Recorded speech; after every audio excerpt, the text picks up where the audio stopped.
भाई इंडिया का अभी जो हाल है ना, तुम जो सोचते हो ना उससे भी गंदा हालत है।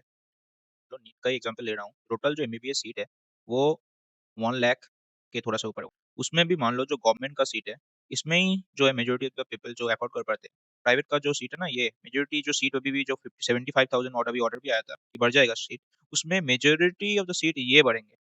ठीक है, तो ये इसमें अगर तुमको पता नहीं है तो दो तरह का सीट होता है। एक स्टेट कोटा का सीट होता है 40% के अप्रॉक्स, और मैनेजमेंट कोटा का एक सीट होता है जो 60% के अप्रॉक्स रहता है। जो स्टेट कोटा है, इसमें तुम 40% कर लो तो जो सीट बनता है ये 25,000 के अप्रोक्स बनता है।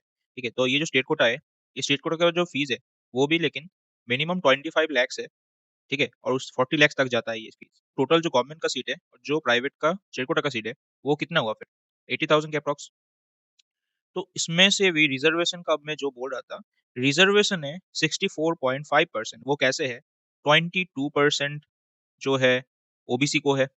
ठीक है, ईडब्ल्यूएस मान लो 10%। जो एससी का है वो एससी इज इक्वल टू मतलब 15% एससी को मिलता है, और एसटी को भी शायद 15% ही मिलता है।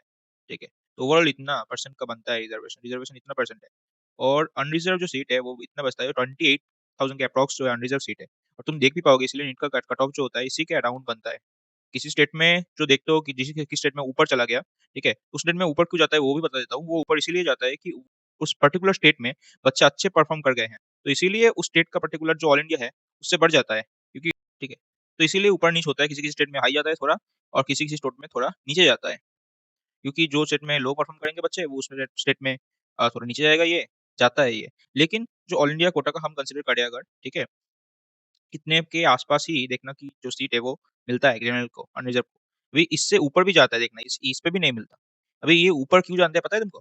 क्योंकि रिजर्वेशन जो सिर्फ जो 64.5 है ना, ये भी नहीं है, इससे भी ज्यादा है। मैं इसका रीजन बता दूं कैसे।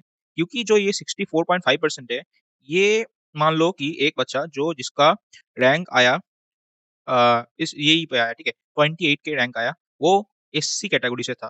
ठीक है, तो अगर मान लो कट ऑफ इतना जाता, ठीक है, अगर मान लो कोई रिजर्वेशन नहीं रहता तो कट ऑफ इतना जाना चाहिए था इतना, पर ये इसमें इंक्लूड नहीं होता, तो इतना ही जाना चाहिए था जनरल का, क्योंकि सीट इतना है 30, मतलब जनरल का तो सीट ही है, तो इसमें मिल जाना चाहिए था। तो क्या होगा इस केस में, जो ये एससी का बच्चा है इसको एज जनरल ट्रीट होगा, और इसको ये जो जनरल का सीट है वो ग्रैब कर लेगा वो, और इसको इसमें मतलब कंसिडर ही नहीं किया जाएगा। वो एज ए जनरल स्टूडेंट इसमें ऐड हो जाएगा।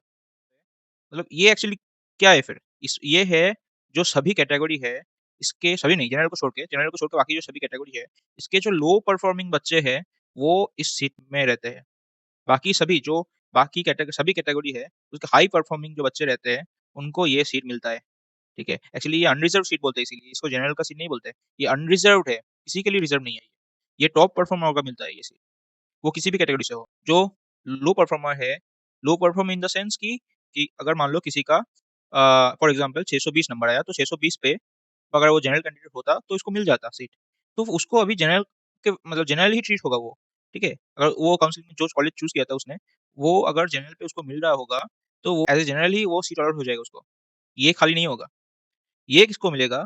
जिसने सिलेक्ट किया था, मान लो कोई एक कॉलेज काउंसलिंग में, जो कि वो जनरल अगर जो नंबर मान लो वो लाया है 530 फॉर एग्जांपल, 530 पे नहीं मिलता, ठीक है, तो अभी उसको अगर वो जनरल होता तो नहीं मिलता, तो उसको अभी कैटेगरी में डाला जाएगा, और अगर कैटेगरी में उसका कट ऑफ बन रहा है तो फिर अभी उसको मिल जाएगा। ये रिजर्वेशन का फायदा समझ रहे हो कैसे काम करता है ये? तो मतलब जो तुम सोचते हो ना, उससे भी कहीं गुना खराब है ये रिजर्वेशन सिस्टम।